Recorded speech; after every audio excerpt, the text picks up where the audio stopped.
What's up, my friends? Dr. Bruce here with another installment of the Solopreneur Movement podcast. Every single week, I come into your life with some kind of relevant information that I believe will move the needle in your life, whether that's personally or professionally. Most of you are solopreneurs where it falls solely on you every single day to go out there and do the heavy lifting required to be successful, tied to your sales, your service, your marketing, and all of this is a mindset. For our topic today, I want to break down how to get out of your own head. Another way of thinking about this is how to get out of your own way to go out there and take more action. So many of us, we get caught up inside the negativity, the drama, the worry, the doubt, the fear, the anxiety inside of our own minds. So I want to break down the science behind this and give you some tangible action items to go out there and neglect that negative mindset inside of your head.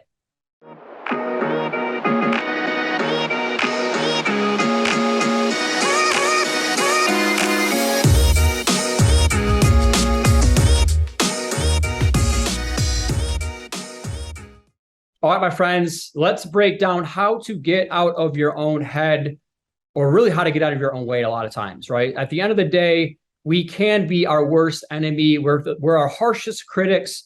We're super hard on ourselves, okay? Myself included. And sometimes we have to give ourselves grace. Sometimes we have to pivot from a negative mindset into a positive mindset. And that's what I want to help you go through and break down today. I was flying out to Las Vegas. That's where I'm at right now. That's the Cosmo behind me. And, this weekend on Sunday, for instance, I started thinking about all the things that I have to get accomplished this week. And there's a concept called the Sunday Scaries. The Sunday Scaries is where you really start thinking about all the things that are coming up over the next week. And we worry about them. And maybe we have fear about them and we doubt them. And we replay that conversation over and over and over in our head without any real solution. Did you know that the majority of heart attacks in our country happen on Sunday afternoons into the evenings, right? Some people literally would rather die than go to work. I make that as kind of a tongue-in-cheek joke. And I have the Sunday Scaries every now and again, and I had them this past weekend, just looking at all the things that I have coming up this week. And I have to coach my own self a lot of times to pivot to the positive, right? And there's a great concept called the Happiness Project. It's a book by Gretchen Rubin. And inside of that book, she says that 50% of our happiness is predisposed. It's born into us. So what does that really mean? It's our upbringing. It's our genetics. It's scripted into us at an early age. And then 10% are the circumstances, right? Your marital status. It could be where you live. It could be any number of different kinds of things. So the environments and the circumstances with which you live from. And then the 40% then is actually you're in control of that. And so that's what I want to help you focus on today is how can you be in control of 40% to get out of your own head, to get out of your own way. Running and managing a business can be and is very stressful at times, or it can be, right?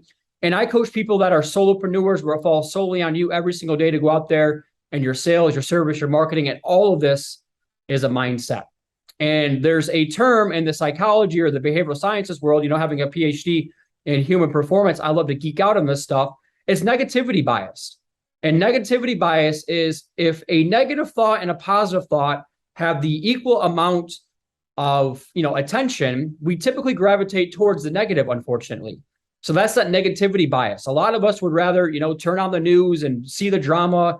There's always something going on. Like that's how these news channels, these outlets, these clickbaits, they make all their money is because they know how emotional we are as human beings. So I want to help you check your baggage at the door. I want to help you pivot to the positive. I want to help you overcome these negative thoughts and emotions that so many of us go through, okay? So what does it mean to be in your own head? To me, being in your own head means you rerun the same past conversations or the same past circumstances in your head again and again and again. Oh, I had this call and this person said this, and this is what I said, but maybe I should have said this in this way. Right. And so that to me is like being in your own head. You're constantly thinking about like, I could have done that better. It's like, it's the past. It's finite. It's fixed. Now, listen, I am all about learning from the past and getting better and being more self-aware. But if you're not going to come up with a solution and actually take action on that solution, then that's when you're living in your own head and you're letting these negative feelings, thoughts, emotions live rent-free inside of your own head versus letting Positive thoughts live rent free. That's what we want to have happen for you. Okay. Now, when I was studying this topic of getting out of your own head, I love to, digest and read articles and scientific articles. There is a word that kept being brought up. It's called rumination. Rumination just means you revisit it, you revisit it, you revisit it with no solution in mind. Okay.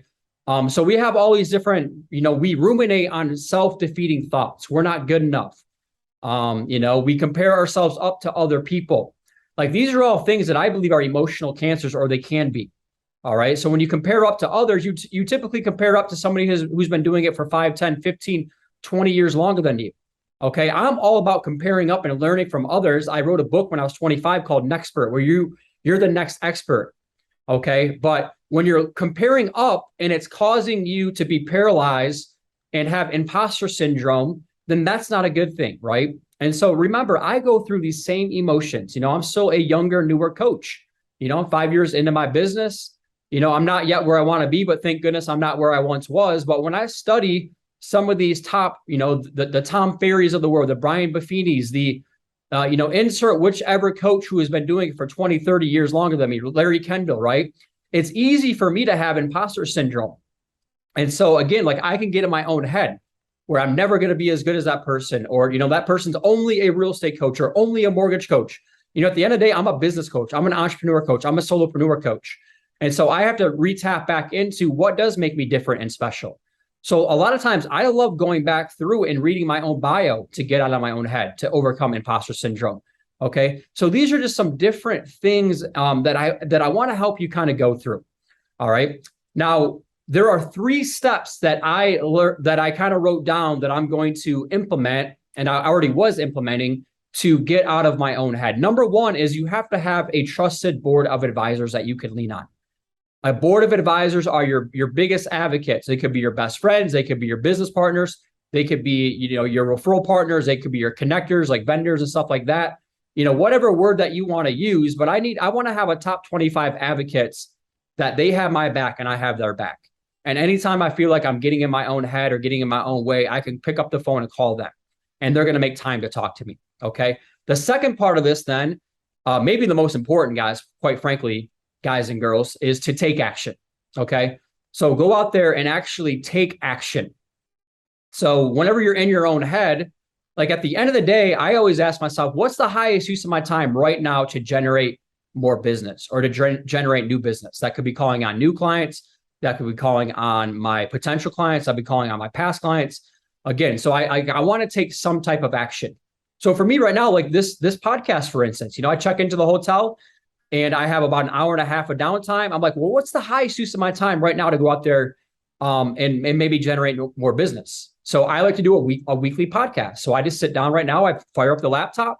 I have kind of a cool view behind me, right? And so that's the highest use of my time right now, is to spend 10 to 15 minutes with you unpacking how to get out of my own head. Okay. Now the third part, again, this gets into like what we already talked about, but pivoting from a negative into a positive posture. Okay. So instead of worrying about the negative, the doubt, the fears, all the different things that could go wrong, focus on the positives, focus on the gratitudes, focus on the affirmations. And so I love using one-liners. Okay. So my one-liners that I like to write down every single day in my planner, as far as my affirmations, is, I already said one earlier, I'm not yet where I want to be, but thank goodness I'm not where I once was. Some other things that I like to write down, it's not a matter of if I'm going to be successful, it's a matter of when I'm going to be successful. I'm just as good, if not better, than anybody else out there that is at the current place in my career. I like to think of myself, I'm still a little baby star, right? Like I'm the opening act to Garth Brooks and Eric Church and Jason Aldean. As you can tell, I love country music. Okay. Living in Nashville for almost a decade of my life. So I'm still a little baby star, but I have aspirations to be that big star. So that's where I just wake up every single day and I continue to work the system. I stay consistent and disciplined to the plan.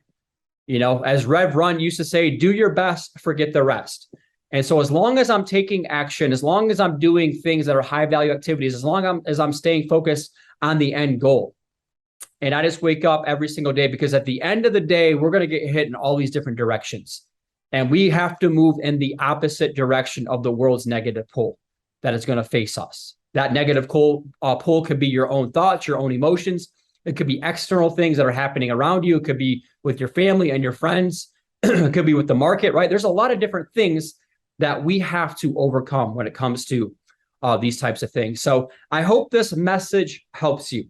Okay, I hope this message helps you. The last thing I will tell you to get out of your own head is stop worrying so much about what other people think about you, right? I have questions all the time about, sending out a weekly or a monthly newsletter and how much is too much and what happens if people unsubscribe.